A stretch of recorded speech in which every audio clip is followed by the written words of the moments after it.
un curso completo de dibujo artístico, pasando desde lo académico hasta lo conceptual,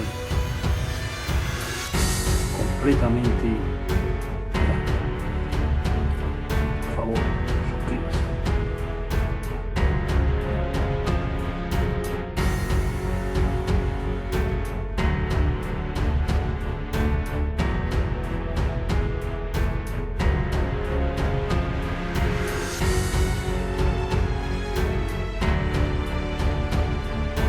Hola, esta es la lección 41 del curso completo de dibujo artístico.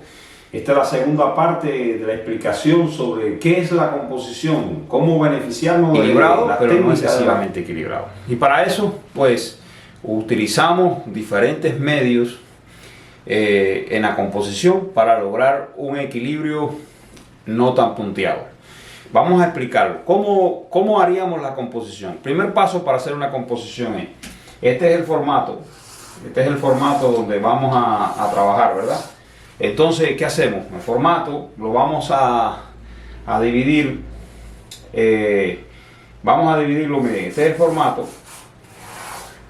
lo vamos a dividir primeramente a la mitad y luego a la mitad aquí, o sea, una vertical y una horizontal. Vamos a hacerlo, aunque no lo hagamos en línea, lo vamos a hacer en la mente, ¿verdad? O sea, imaginariamente vamos a tirar las líneas. Y entonces esta línea vertical, esta línea horizontal. Y ahí entonces vamos a distribuir los elementos para lograr una forma compuesta, armoniosamente bella. Vamos a hacer eso.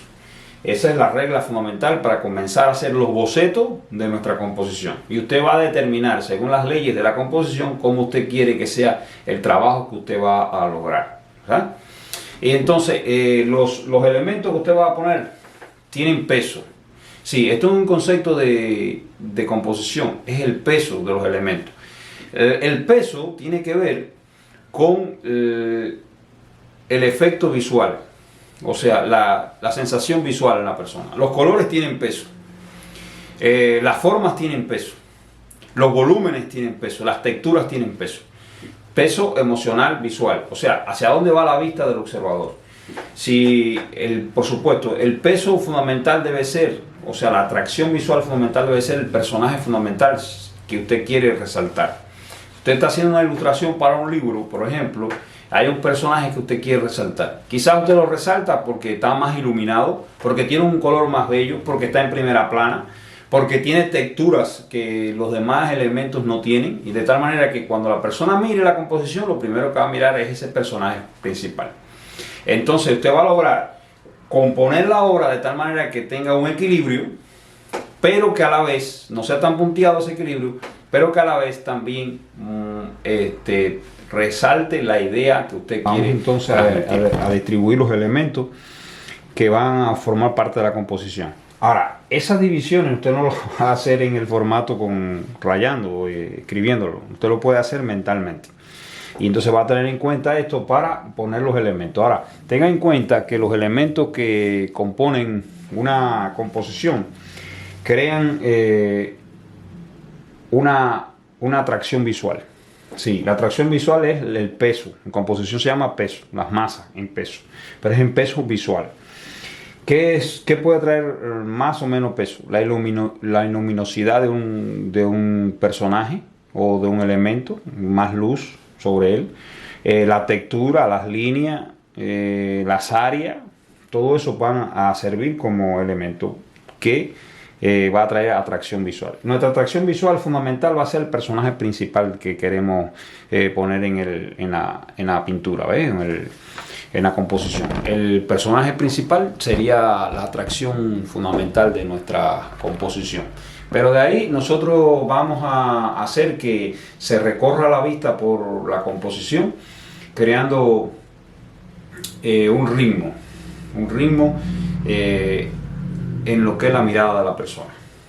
Esa es la regla fundamental de la composición. Ahora, para componer las masas en una composición, pudiéramos nosotros hacer lo siguiente. Por ejemplo, vamos a ver aquí, por ejemplo, si nosotros ya tenemos este esquema y queremos Quizás aquí se ponga un elemento o varios elementos que hacen peso aquí a la composición. Si dejamos este espacio vacío, trae por consecuencia que parece que se va a caer de este lado la pintura o el dibujo. Pues entonces ponemos algo por acá más pequeño. Ese que es más pequeño, note usted, aunque es más pequeño, el que esté aislado hace que tenga casi el mismo peso que esto, crea casi un equilibrio. Pero claro, el equilibrio no va a ser tan punteado como es lo que queremos. Este es el primer paso, ¿verdad? Pero es infinito. Siempre es sumando los dos anteriores. Pero entonces esto nos lleva a que reconozcamos que existe un rectángulo áureo. Un rectángulo áureo. Que para lograr el rectángulo áureo lo que habría que hacer es hacer un cuadrado perfecto. Y entonces con la mitad del cuadrado y trasladarlo aquí y sale el rectángulo áureo.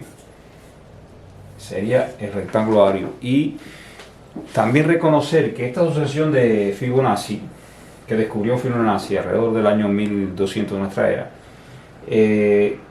nos lleva a esta sección áurea, y que esta sección áurea,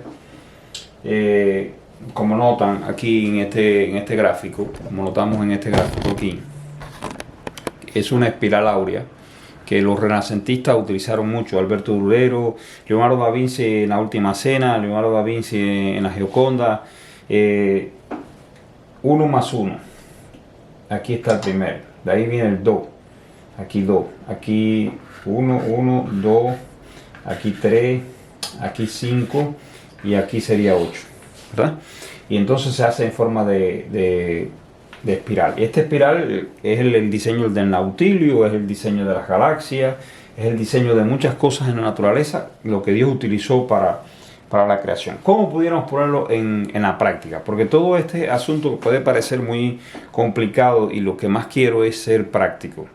¿Cómo pudiéramos utilizarlo en la práctica? ¿Cómo pudiéramos usarlo en la práctica? Bueno, por ejemplo, yo tengo aquí una obra mía al óleo. Una obra mía aquí al óleo. Como si podemos ver aquí, comenzando aquí vendría a estar la sección, la parte primera, ¿verdad? Y aquí comienza la espiral. Y la espiral viene a ser un poco más grande, ¿ves?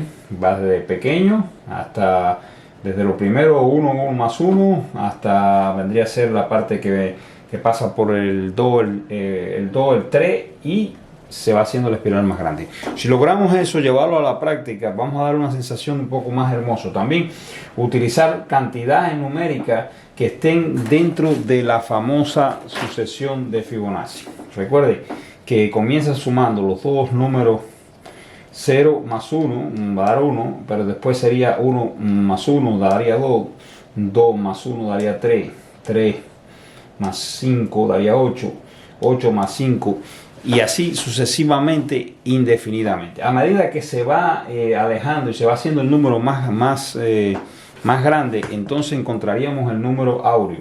El número áureo, que es con la letra pi en el idioma antiguo, pues es equivalente a 1,618 y decimales, que es infinito. Pero se va acercando más a ese número áureo. Esa relación entre una parte, como podemos ver, una parte de esta espiral y la otra. De tal manera que, aunque noten ustedes qué situación más hermosa, aunque no exista una armonía completamente simétrica, sí es armoniosamente equilibrada. ¿Por qué? Porque existe entre una parte del organismo y la otra, como por ejemplo las falanges de los dedos. Las falanges de los dedos tienen la sección áurea. Entonces, entre el resultado matemático entre una falange y la otra, aunque son diferentemente de tamaño, existe ese número pi, 1,618 y indefinido decimales. Quiere decir que eso crea entonces un equilibrio, eso crea una sección armónica. El que nosotros tratemos de poner en práctica esta sucesión matemática va a traer como consecuencia que lo que hagamos va a ser reconocido por nuestro cerebro como algo bello. Esta ha sido la lección número 41 de curso completo de dibujo artístico. suscríbase. En la próxima lección trataremos entonces cómo nosotros podemos utilizar en la composición un esquema geométrico.